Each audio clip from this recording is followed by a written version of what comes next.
Salut à tous et bienvenue sur AZ237. Antonia Sena est ce qu'on pourrait appeler un homme chanceux. Il se trouvait à 900 mètres dans les airs et à 242 km de la ville la plus proche lorsque le moteur de son avion l'a lâché. Il n'était entouré dans toutes les directions que par la vaste forêt tropicale. La vidéo d'aujourd'hui nous raconte comment il s'est battu contre vents et marées pour survivre. Regardons-la. Mais avant de commencer, voici la question du jour. Il suffit d'un oui ou d'un non pour que nous nous séparions. Qui sommes-nous? Donnez-nous votre réponse dans les commentaires. La réponse exacte vous sera donnée à la fin de la vidéo. N'hésitez pas à liker la vidéo pour nous encourager et si vous êtes nouveau sur la chaîne, abonnez-vous et activez la cloche de notification pour ne manquer aucune de nos prochaines vidéos. Antonio savait que le voyage serait difficile et c'est pourquoi la veille de son départ, il a fait un essai pour trouver la piste d'atterrissage. Son voyage devait durer 4 jours et il avait besoin d'environ 600 litres de diesel. Il devait se rendre dans une ville appelée Alenquer, à une mine d'or appelée California, dans la réserve de Maicuro. Il n'avait pas l'habitude de survoler les garimpeiros. Ce sont des pilleurs sauvages qui ont énormément profité de la pandémie et de la pénurie de minéraux dans le monde. Leurs activités minières sont illégales. Ils sont une menace pour la société. Ils ont détruit environ 10 000 terrains de football au Brésil avec leurs activités minières. Durant toutes ces années en tant que pilote, Antonio n'a jamais rêvé de s'associer à ces mineurs. Cependant, la pandémie a entraîné la fermeture de son restaurant et a diminué ses heures de vol commercial. Il ne travaillait plus que 10 heures, ce qui lui rapportait environ 3 000 $ brésiliens ou 750 $ américains, juste assez pour payer certaines de ses factures. Il faisait ce qu'il appelait un voyage normal quand son moteur lâcha. Il n'y avait plus de carburant dans le moteur. À ce moment-là, il dérivait dans les airs. Il se calma et appela Mayday, au secours. Il essaya également de redémarrer son avion sans succès. Il commença alors à chercher l'endroit le plus sûr pour s'écraser dans la forêt tropicale. Mariana, sa sœur, déclara que son frère avait toujours été un aventurier. Il était au courant qu'il ait des ennuis quand il était enfant, un bras cassé en tombant du toit du voisin, en grimpant à un arbre, des accidents de vélo. En tant qu'aîné, ça m'a toujours énervé. Je voulais le contrôler, le protéger. Adulte, il passait ses week-ends en dehors à jouer au football ou à passer du temps avec son petit frère Thiago, dit-elle. Personne n'a été surpris quand Antonio a décidé de devenir pilote. Il a vendu un lopin de terre pour payer sa licence et sa sœur Mariana lui a donné une chambre gratuite pendant ses études. Il y avait des moments où elle passait devant sa chambre et l'entendait étudier les boîtes noires et comment survivre dans la jungle. Ces jours-là, elle a eu très peur pour la vie de son frère. Ce n'était pas la première fois que le moteur de son avion tombe en panne. En 2015, il avait été contraint d'exécuter un atterrissage d'urgence avec environ 24 personnes à bord alors que le moteur avait cessé de fonctionner. Il repéra une petite clairière devant lui, entourée de palmiers. Les palmiers sont mous, du moins plus mous que la plupart des arbres, et poussent généralement le long de l'eau. Au fur et à mesure que l'avion se rapprochait du sol, les palmiers frappaient le ventre de l'appareil l'un après l'autre. Quand il ouvrit les yeux, il était piégé et l'odeur du diesel frappait ses narines et brûlait ses poumons. L'odeur était si proche qu'il savait qu'elle venait de lui. Il devait se déplacer rapidement. Il prit son sac à dos et tout ce qu'il jugeait important et poussa à travers le pare-brise cassé. Peu après, l'avion explosa. Il ne s'arrêta pas avant d'être sur une colline, loin du crash. Il prit une inspiration et compta les choses qu'il avait avec lui. Il avait 4 canettes de soda, 3 bouteilles d'eau, 2 couteaux de poche, 2 briquets, un téléphone portable sans signal mais avec une bonne autonomie, un sac contenant 12 pains, un paquet de sacs poubelles, un vêtement de rechange, une lampe de poche et une corde. Il avait également 4 grosses coupures, quelques contusions mais pas de blessures mortelles. Lors de sa première nuit dans la forêt, il put construire un abri avec des palmiers, un feu avec du bois humide et même une lance pour se protéger. Il prit une photo de ces objets dans l'espoir de les montrer à quelqu'un. Il était presque impossible de trouver quelqu'un dans la forêt amazonienne. Beaucoup d'avions qui s'y écrasent ne sont jamais retrouvés. Le cas d'Antonio était en effet particulier. Thiago fut la première personne à être appelée lorsqu'Antonio ne se présenta pas sur la piste d'atterrissage.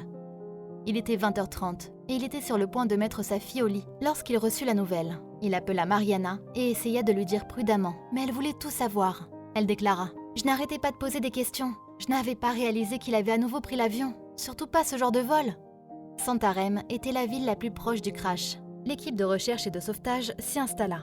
2 jours plus tard, le jour de l'anniversaire d'Antonio, des hélicoptères et des avions sont apparus dans le ciel. Antonio retourna sur les lieux du crash le lendemain. Il voulait voir ce qu'il pouvait encore récupérer. Même si tout était brûlé, il savait que c'était sa meilleure chance d'être retrouvé. Son éducation sur la survie dans la jungle lui a bien servi. Il passa des heures à essayer de trouver du bois sec. Après tout, c'était une forêt tropicale. Il avait toujours son briquet à portée de main et ne dormait jamais trop près de l'eau. Il y avait des moments où l'odeur du vieux sang flottait dans l'air. Cela lui rappelait de se méfier des jaguars. La nuit, il se blottissait dans son abri et ne dormait pas plus de 2 heures d'affilée. La forêt tropicale était un lieu animé de bruit et de chocs silencieux. 5 jours plus tard, il entendit le son inimitable d'un avion de recherche et de sauvetage jusqu'à ce qu'il soit juste au-dessus de sa tête. Il se mit à crier, à sauter, à hurler, à faire des signes et à regarder l'avion passer devant lui. Cela faisait 8 jours qu'il avait disparu. 8 jours de recherche et 8 jours de déception. L'équipe de l'armée de l'air conclut qu'il n'y avait aucune preuve qu'il soit encore en vie. Ses frères et sœurs ont essayé de les supplier de continuer à chercher, mais ils sont restés plus longtemps que d'habitude, puis ont fait leur bagage et sont partis. Antonio emballa ses affaires et commença à marcher vers le sud en direction des aéroports d'où il avait décollé. Cependant, il revint au site du crash au coucher du soleil. Il était difficile de garder la direction dans l'épaisse forêt. Pour la première fois depuis qu'il s'était écrasé, il dut se faire à l'idée de sa mort possible. Ce dont il avait besoin, c'était d'être vu. C'est là qu'il commença à parler à Dieu, quelque chose qu'il n'avait pas fait depuis qu'il était enfant. Il supplia Dieu de le laisser revoir sa famille. Il consulta les cartes aéronautiques de son téléphone qui montraient 3 pistes d'atterrissage à l'est. Renforcé par sa conversation avec Dieu, il commença à marcher dans la direction du soleil. Du matin à midi, il marchait encore et encore. Il coupait les branches et les vignes sur son chemin avec son couteau de poche. Il esquivait même les branches lancées par les singes et remplissait de temps en temps sa bouteille d'eau. Au fil du temps, il se créa une petite routine pour assurer sa sécurité. De midi à 15 heures, il cherchait un endroit généralement au sommet d'une colline et loin de l'eau pour construire un abri. De 15 heures à 17 heures, il construisait l'abri. De 17 heures à 18 heures, il créait un feu. Il recommençait le jour suivant et ceux d'après. Ses frères et sœurs n'étaient pas partis. Ils ne voulaient pas vivre dans le doute pour le restant de leur vie. Lorsque le cas d'Antonio attira l'attention nationale, les gens ont contribué à hauteur de 150 000 $ brésiliens. Une récompense de 10 000 a été offerte à quiconque pouvait fournir des informations. Ils ont loué des avions privés et financé des volontaires. Certaines personnes ont conduit leur moto sur les routes gratuitement. La pluie s'avérait être un obstacle en pleuvant presque 10 heures par jour. Dans tout cela, ils étaient implaçables. Nous n'avions aucune preuve, donc nous n'avions pas d'autre choix que de continuer à chercher, déclara Thiago. Après 30 jours de recherche, le corps d'Antonio était en train de le lâcher. Il avait perdu 25 kilos et était faible. Trouver de la nourriture devenait de plus en plus difficile chaque jour. Il avait eu la chance de trouver du cacao 1 ou 2 fois et les gros œufs d'un oiseau local. Après avoir vu les singes manger les fruits à coque rose d'un arbre, il en fit de même. Ce n'était pas suffisant pour satisfaire un être humain affamé et fatigué. Le 36e jour, il dit à Dieu qu'il était trop fatigué pour continuer à avancer. Il traversait une rivière quand il a vu quelque chose de blanc au loin. C'était quelque chose qui ne pouvait être fabriqué que par un être humain. Quand il l'a atteint, il a remarqué un gazon en plastique, quelques outils et un seau de coquilles de noix brésiliennes. Il a ensuite entendu un bruit. Ça provenait d'un ramasseur de noix. Il n'a pas parlé avant d'être à 3 mètres de lui. Quand il a fait, il a dit « Bonjour, bon après-midi. Mon nom est Antonio. Je suis pilote et mon avion s'est écrasé il y a environ 30 jours. » Il m'a regardé de haut en bas. J'étais un gars costaud avec des vêtements déchirés et il a dit « Bon, que voulez-vous que je fasse ?» J'ai juste dit « S'il vous plaît, donnez-moi un peu de ces noix. J'ai vraiment très faim. » Mariana et Thiago partaient vers un autre endroit quand leur mère a appelé en disant qu'elle avait été en contact avec une femme qui avait trouvé Antonio. Ses frères et sœurs ont pris le numéro, mais étaient prêts à être déçus. Ce n'était pas la première fois qu'ils recevaient un tel appel. La femme était la fille d'un pilleur. Quand elle a rencontré Antonio, elle a appelé les pilleurs par radio. Le signal était faible, mais ils ont réussi. Le pilleur des noix a pu dire le nom complet et la date de naissance d'Antonio. Ses frères et sœurs lui ont demandé le nom du chien de Thiago, juste pour être sûr. La voix d'Antonio, bien que faible, a traversé la ligne et a dit Gancho. Thiago était aux anges et a même jeté son téléphone par terre. Mariana voulait juste voir son frère de ses yeux.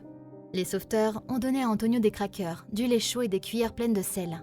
Quand il est passé aux poissons, aux riz et aux haricots, il a eu mal au ventre toute la nuit jusqu'à ce que l'hélicoptère vienne le chercher. Il a atterri sur du sément pour la première fois après 38 jours. Les médecins et la presse l'attendaient et ont eu la chance de voir un homme aux cheveux touffus, avec des vêtements en lambeaux, des bleus et un grand sourire. Il était simplement heureux de voir sa famille. Il est allé droit dans leurs bras et a murmuré « J'ai fait ça pour vous, j'ai survécu pour vous ». Depuis, Antonio a publié un livre intitulé 36 jours dans lequel il détaille son expérience physique, psychologique et spirituelle au sein de la plus grande forêt du monde. Quelle est votre opinion au sujet de cette histoire? Dites-le nous dans les commentaires. Et maintenant, la réponse à la question du jour. Les lèvres. Bravo à tous ceux qui ont trouvé la bonne réponse. Nous voici arrivés au terme de cette vidéo. Merci de l'avoir regardée jusqu'à la fin. Surtout, n'oubliez pas de la liker et la partager autour de vous. À très bientôt sur AZ237.